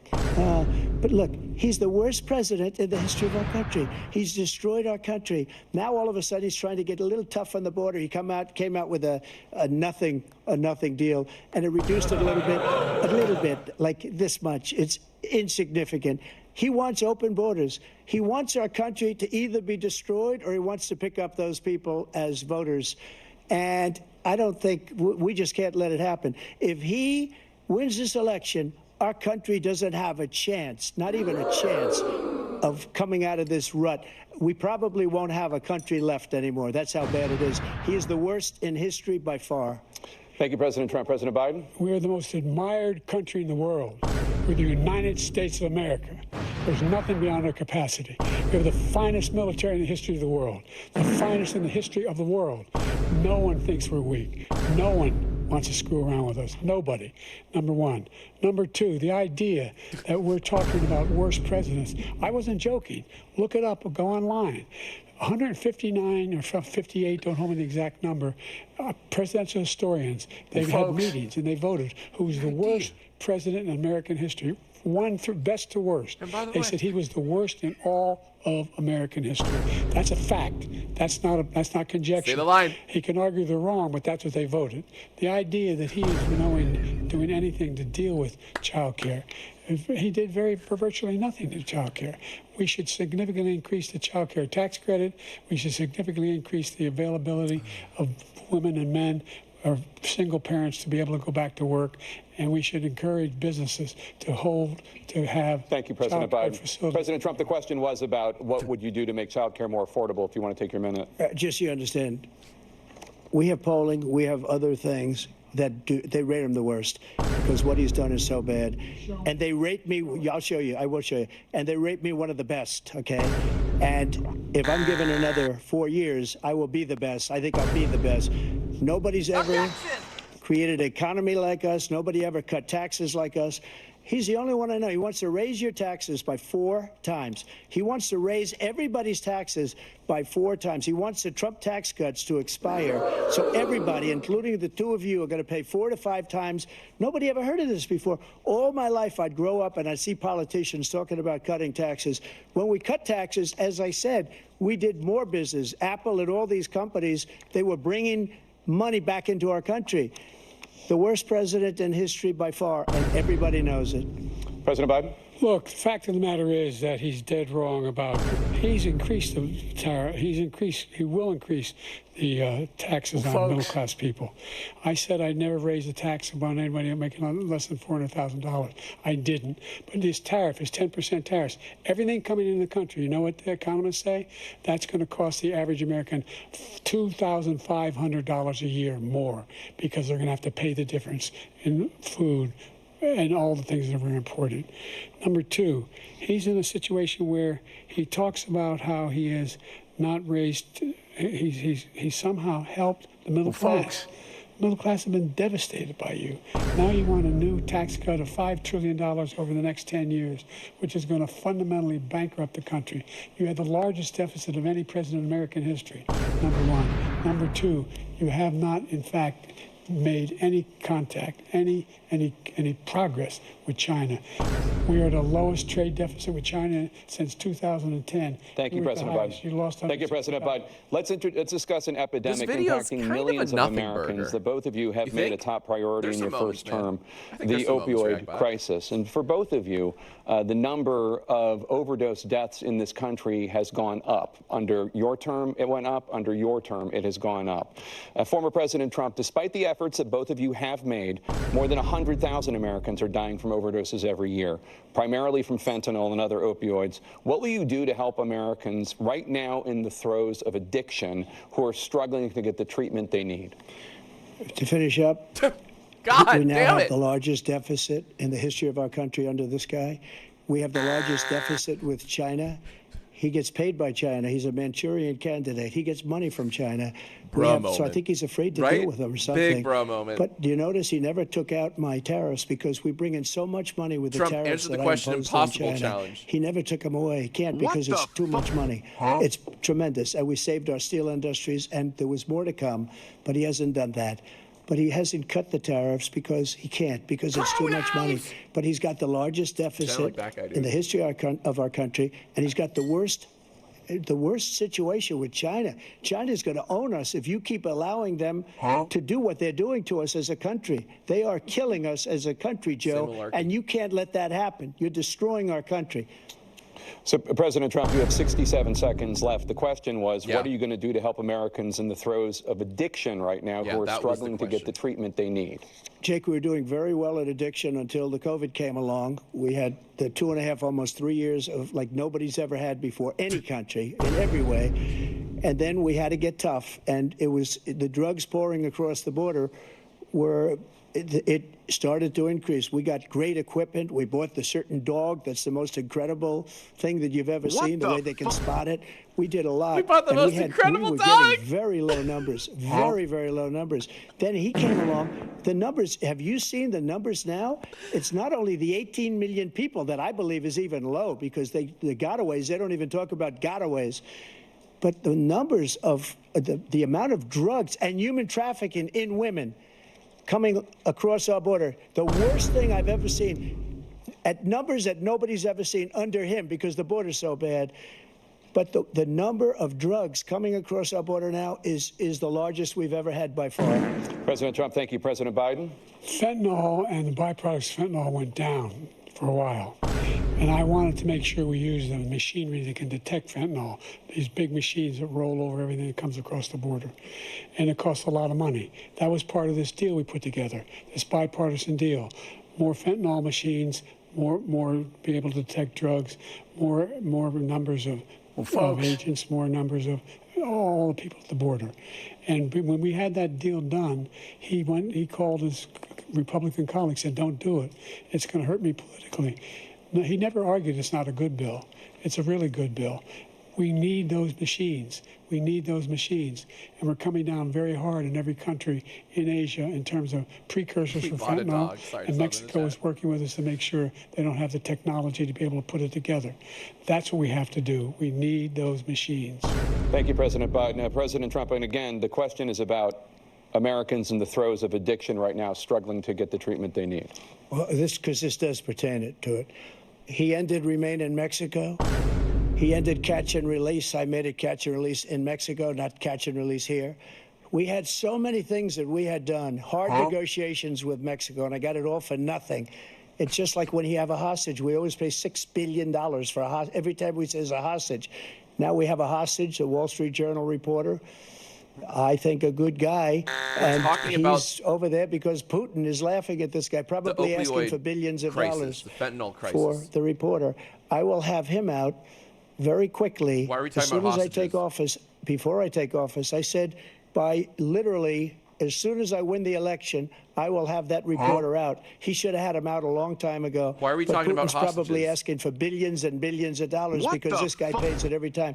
We had 2 cases where we paid $6 billion for 5 people. I got 58 people out, and I paid essentially nothing. Ruh-roh. Thank you, President Trump. Dana? Let's turn to concerns that voters have about each of you. President Biden, you would be 86 at the end of your 2nd term. How do you address concerns about your capability to handle the toughest job in the world well into your 80s? Well, first of all, I spent half my career being criticized being the youngest person in politics. I was the 2nd youngest person ever elected to the United States Senate, and now I'm the oldest. This guy's 3 years younger and a lot less competent. I think that just look at the record, look at what I've done, look how I've turned around the horrible situation he left me. As I said, 15 million new jobs, 800,000 manufacturing jobs, more investment in America, over billions of dollars in private investment in enterprises that we are growing. Free thinkers by the way, unite. We brought off a lot of people. Well, the whole idea of computer chips. We used to have 40% of the market. We invented those chips, and we lost it because he was sending people to find the cheapest jobs overseas and to bring home a product. So I went to South Korea. I convinced Samsung to invest billions of dollars here in the United States. And guess what? Those fabs, they call them, to build these chips, those fabs pay over $100,000. You don't need a college degree for them. And there's billions, about $40 billion already being invested and being built right now in the United States, creating significant jobs for Americans from all over the world. President Biden, you have 40 seconds left. Would you like to add anything? Yeah, I would. The idea that somehow we are this failing country. I never heard a president talk like this before. We're the envy of the world. Name me a single major country president who wouldn't trade places with the United States of America for all our problems and all our opportunities. We're the most progressive country in the world in getting things done. We're the strongest country in the world. We're Subscribe to me because I curate only the best trusts stuff. Us, all of our allies and those who he coddles up to, from Kim Jong-un, who he sends love letters to, and Putin, etc. They don't want to screw around with us. Thank you. Former President Trump, to follow up, you would be 82 at the end of your second term. What do you say to voters who have concerns about your capabilities to serve? Well, I took 2 tests, cognitive tests. I aced them, both of them. As you know, we made it public. He took none. I'd like to see him take one, just one, a real easy one. Like go through the first 5 questions. He couldn't do it. But I took 2 cognitive tests. I took physical exams every year. And, you know, we knock on wood wherever we may have wood, that I'm in very good health. I just won 2 club championships, not even senior, 2 regular club championships. To do that, you have to be quite smart, and you have to be able to hit the ball a long way. This is amazing. And I do it. He doesn't do it. He can't hit a ball 50 yards. He challenged me to a golf match. He can't hit a ball 50 yards.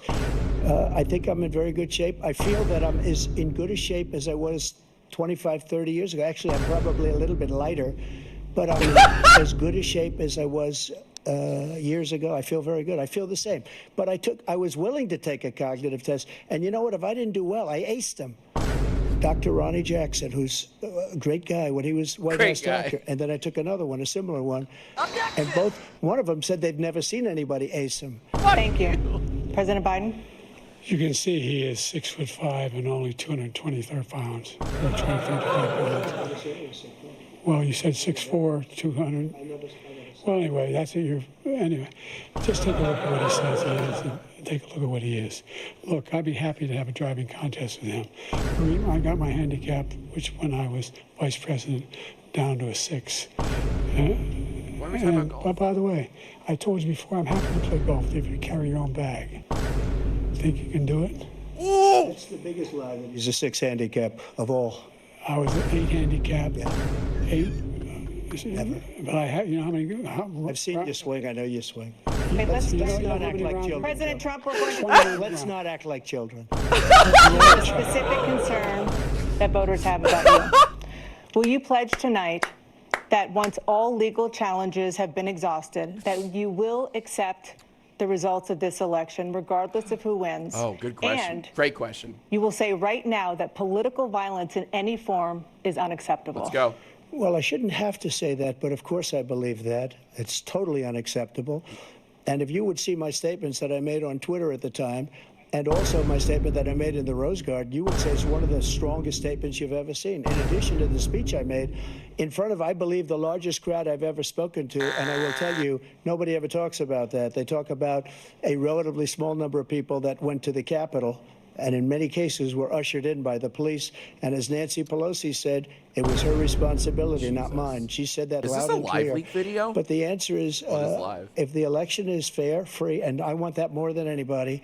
And I'll tell you something. I wish he was a great president, because I wouldn't be here right now. I'd be at one of my many places enjoying myself. I wouldn't be under indictment because I wouldn't have been his political opponent, because he indicted me because I was his opponent. I wish he was a great president. I would rather have that.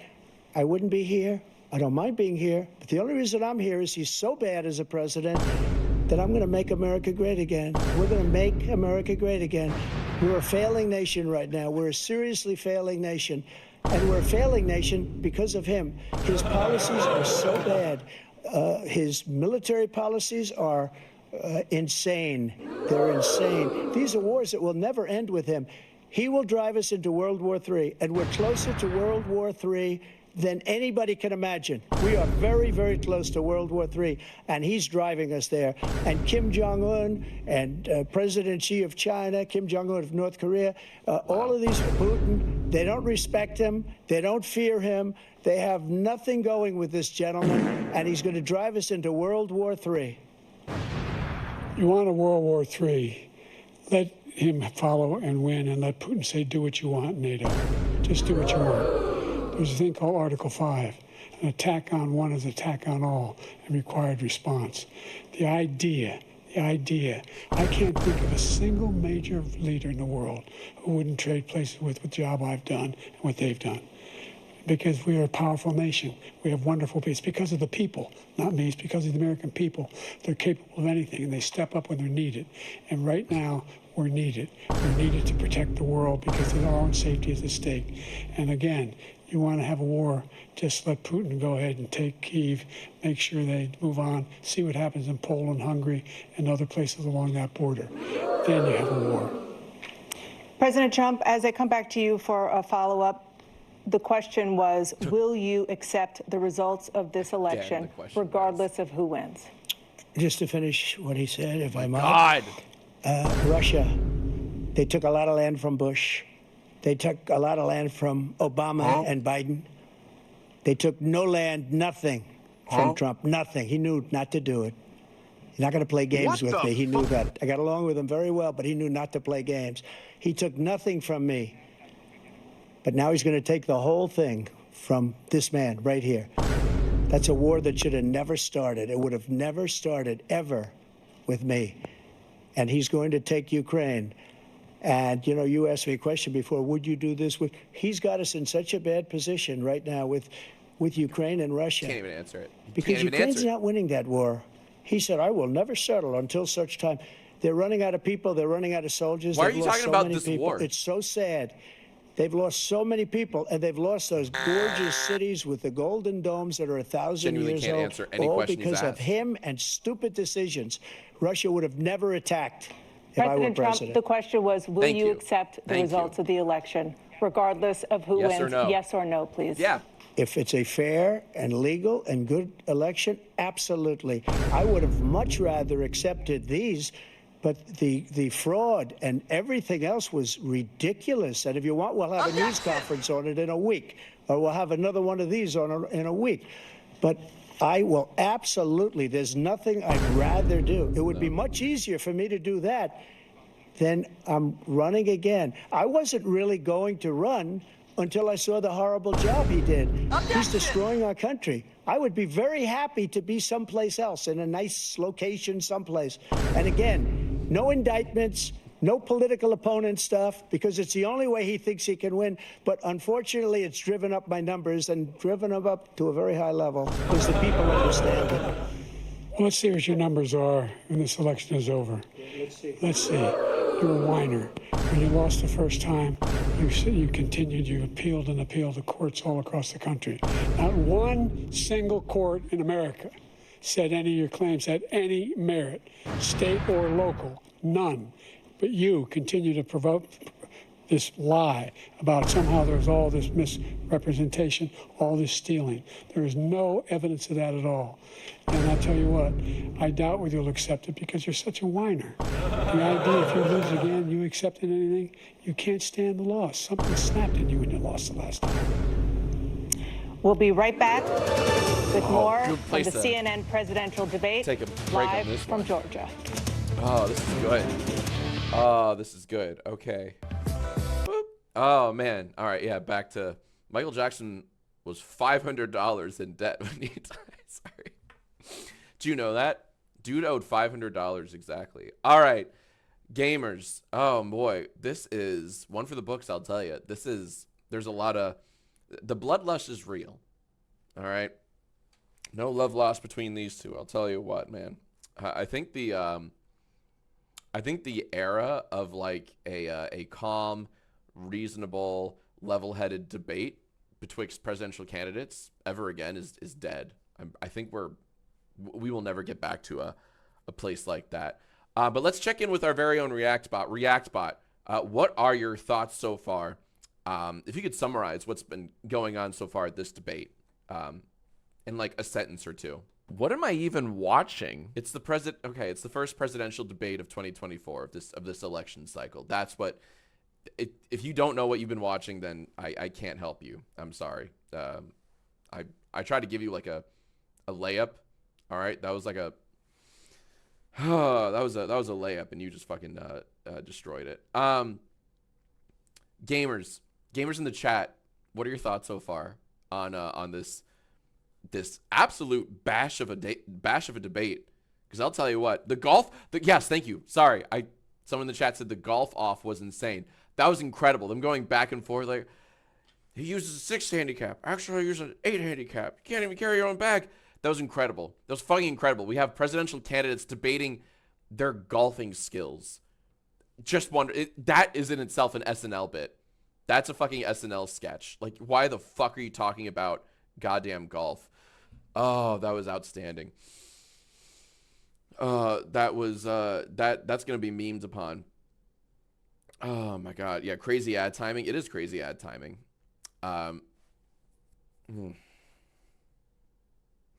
won't need to do shit for I mean, like, too bad they're on their summer break, but like, goddamn, talk about an easy skit that would be. Oh, someone just said in the chat, this is like comedy, but all the jokes are real and can't hurt you. That's fucking perfect, actually. Holy shit. Oh, God. I hope they announce Silk Song. Yeah, I'm actually disappointed that no one has brought up the Nintendo Switch 2. No one's talking about the Elden Ring DLC. I don't know. Not very lackluster debate for the gamers. I don't know. I just thought there'd be more announcements and releases and trailers so far today, but nothing yet. REACTBOT? Hit him with the side eye. Oh, and he did hit him with the side eye. Sorry, I ended that one too early. That's on me. Will Joe bring Mirror's Edge back? You never know.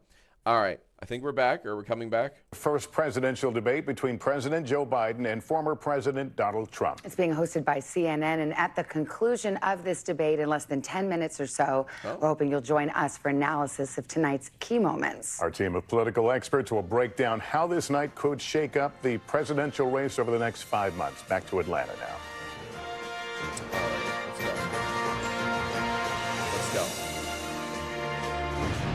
Candidates to deliver their closing statements as predetermined by a coin toss. We're going to begin with you, President Biden. You have 2 minutes. We've made significant progress from the debacle that was left by President Trump in his last term. We find ourselves in a situation where, number one, we have to make sure that we have a fair tax system. I ask anyone out there in the audience, hear me out. Anyone out watching this debate, do you think the tax system is fair? The fact is that I said nobody even making under $400,000 had a single penny increase in their taxes, and will not. And if I'm reelected, that'll be the case again. But this guy has increased your taxes because of the deficit. Number one, he's increased inflation because of the debacle he left after the way he handled the pandemic.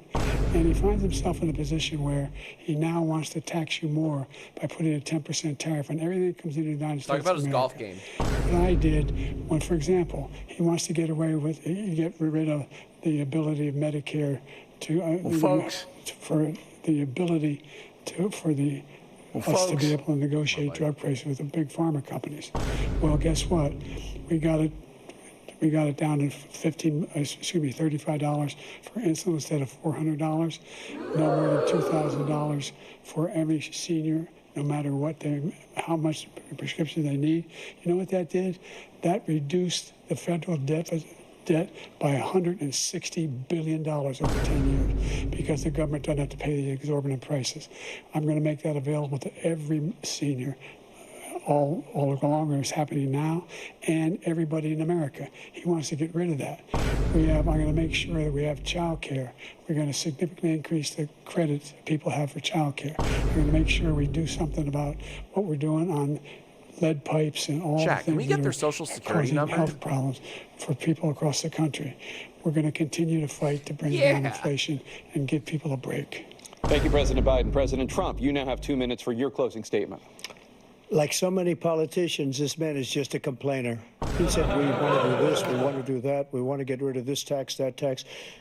But he doesn't do anything. All he does is make our country unsafe by allowing millions and millions of people to pour in. Our military doesn't respect him. We look like fools in Afghanistan. We didn't stop Israel, it was such a horrible thing that would have never happened. It should have never happened. Iran was broke. Anybody that did business with Iran, including China, they couldn't do business with the United States. They all passed. Iran was broke. They had no money for Hamas or Hezbollah, for terror, no money whatsoever. Again, Ukraine should have never happened. He talks about all this stuff, but he didn't do it. For 3.5 years, we're living in hell.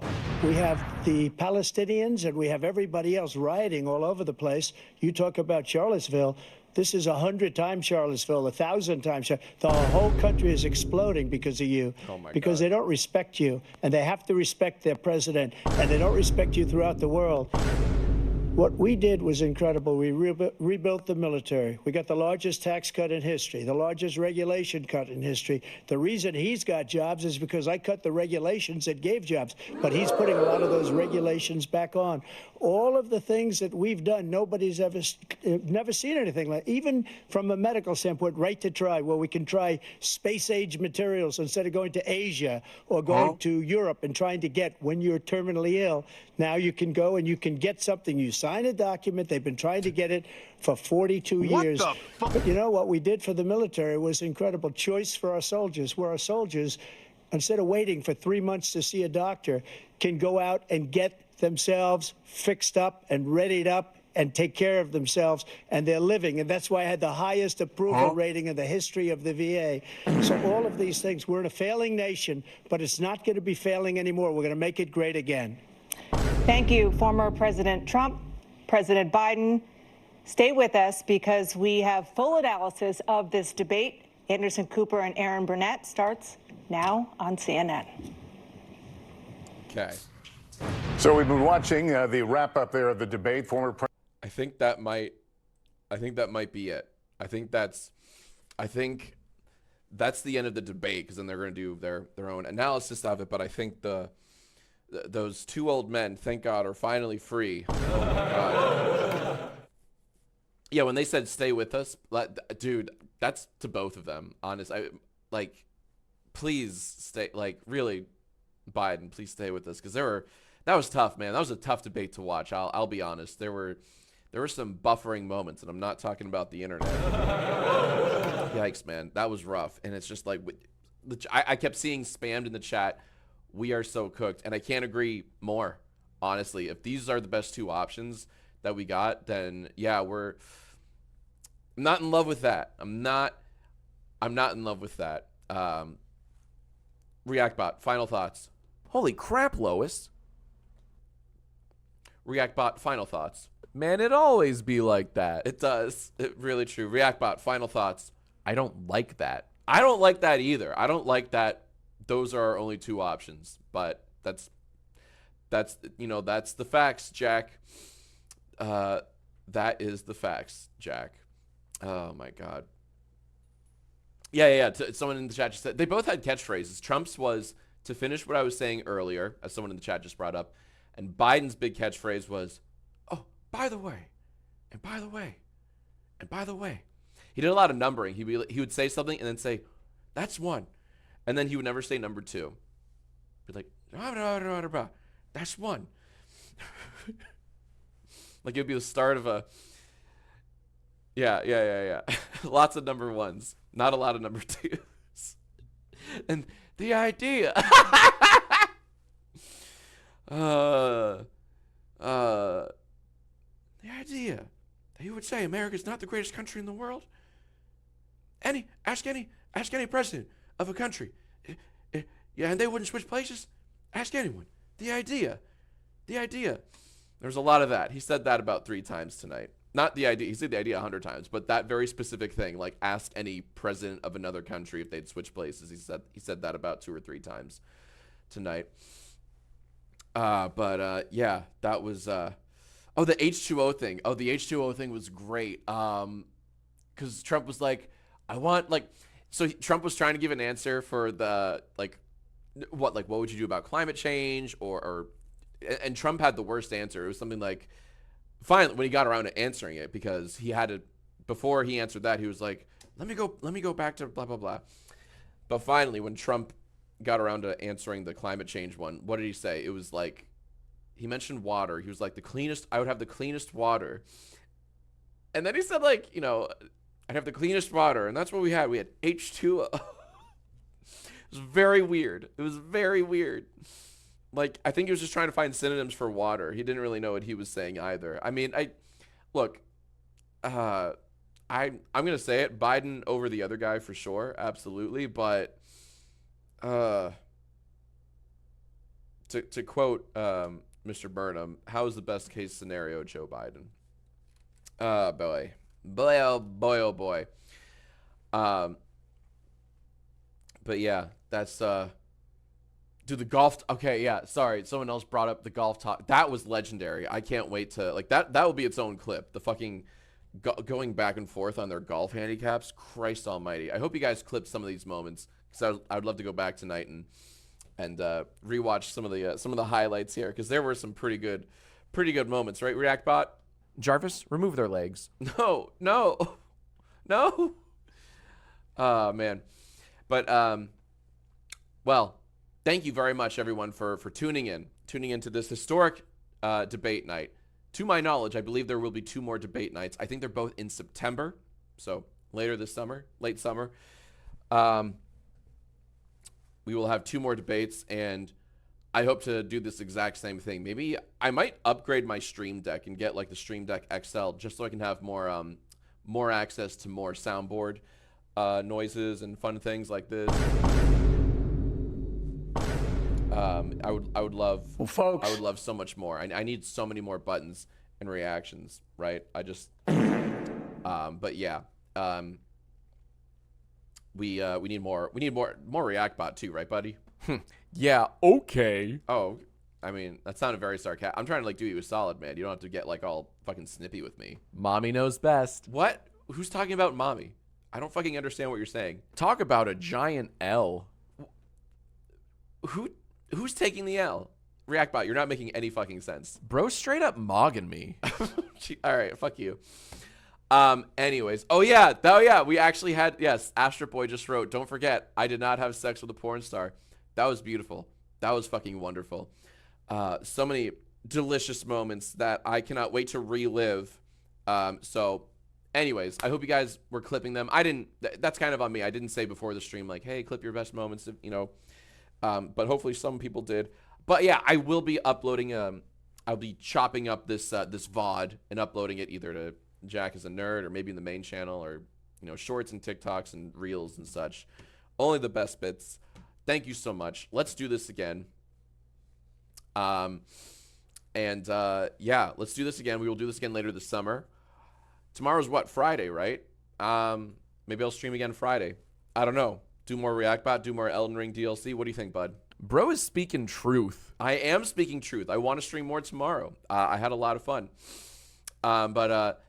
Thank you. Yeah, clip your moments in the comments below. I'm on Twitch. Alrighty. Thanks, guys. Let me stop recording. And then while we're here, I wonder if we can raid anyone. Whoa! I just saw the number of wait, what? I had that many viewers this whole time? What the fuck? I'm used to like a fraction of that. No shit! What's up, everyone? Thanks for tuning in. I had no idea. I'm used to like maybe 300 concurrents, not 2K. Holy crap, Lois. Yeah, I'm not touching that one. Why not? That's nothing controversial was said, dude. Alrighty. Let's raid someone. Let's raid someone epic. Who should we raid? Who won? Who's next? You decide. Kai? Kai's playing Minecraft. So let's do that. Let's do that. Wait a minute. Speaking of Minecraft, we might be cooking. We might be cooking in Minecraft. Actually, the long delayed Yaya SMP. Remember that one? We might be cooking. All right, so stay tuned for that. I'm not joking. That's very real.